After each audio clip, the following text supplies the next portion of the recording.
Ladies and gentlemen, the only three-time UFC tournament winner. He has the most submissions in UFC. He is the legendary Royce Gracie.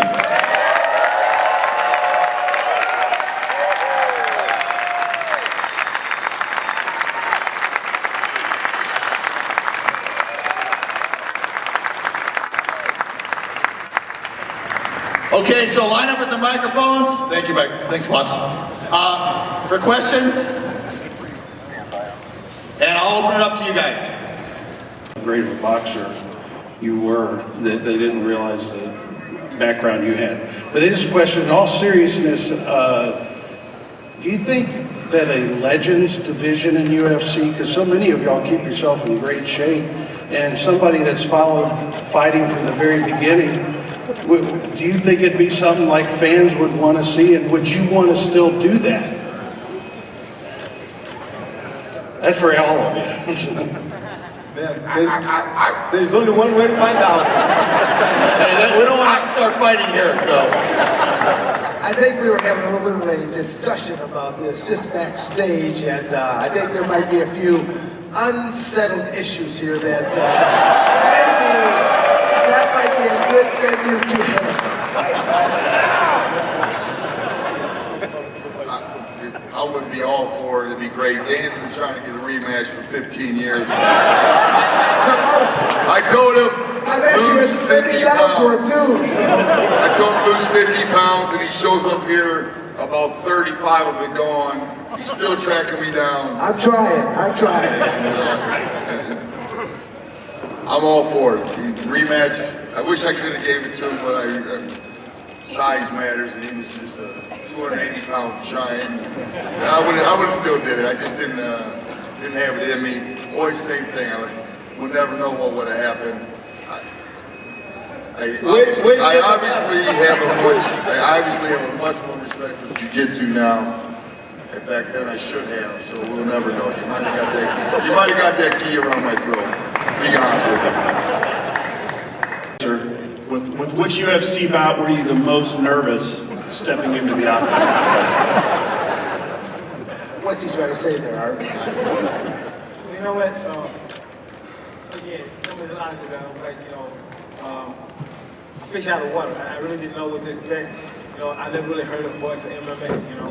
So getting involved, I was so excited. I'm a fighter at heart. So just to be a part of UFC, I'm so grateful for that.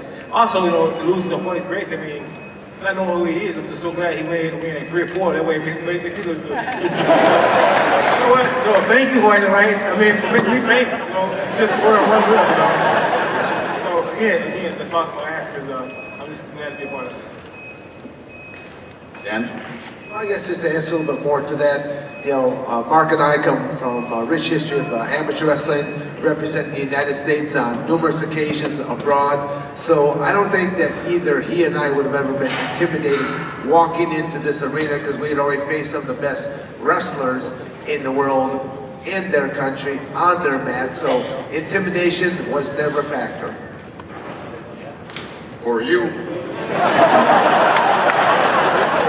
How about Mark? I thought, where was that discussion we had backstage here now? Huh? Being sneaky again, Dan. But I was pretty confident. UFC 10, no doubt about it. Wrestling mentality. Just thought it was right up my alley, and I was going to figure out how to win this thing. But UFC 1 was very stressful, and it seemed like every fight there was more on the line. So there's always going to be pressure. The lights on, the fans. It's how you deal with the pressure, and you got to find a way to come out on top and keep your emotions in check, which, from what I understand, I didn't do so well all the time.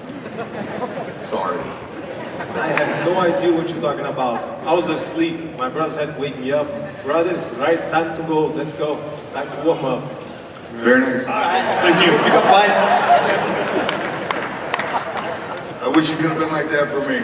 I was staring at the ceiling all night, waiting for the next day. I was excited.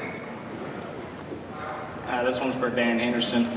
How long after that triangle choke did it take you to learn jiu-jitsu? Say again? After that triangle choke, how much time did it take you to want to learn jiu-jitsu after that?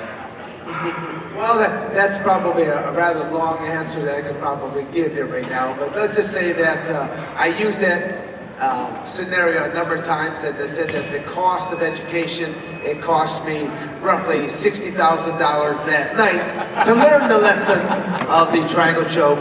Lessons cost me $60,000 a crack. I'm a pretty fast learner. It has never happened again.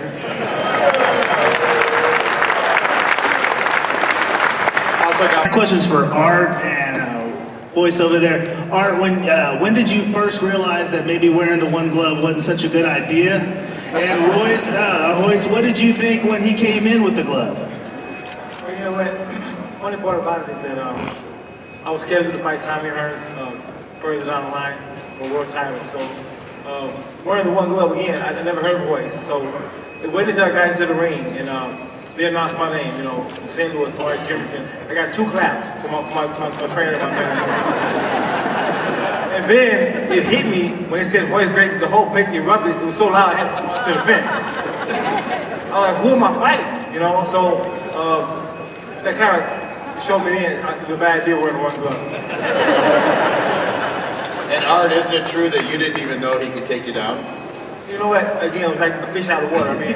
I had to stay up on top to be a boxer. I had to stay on my feet. And again, Royce did the smartest thing. He came and took my legs up under me. And once he took my legs up under me, I looked up at the referee like, all right, I'm ready to get up. He's like, no, keep fighting. And then, the funny part is, Royce headbutted me 3 times. Bam, bam, bam. I said, he's cheating. He said, no. And then I feel a heel kick inside my waist. I'm like, referee, then I feel my legs off, so it was a really bad night for me.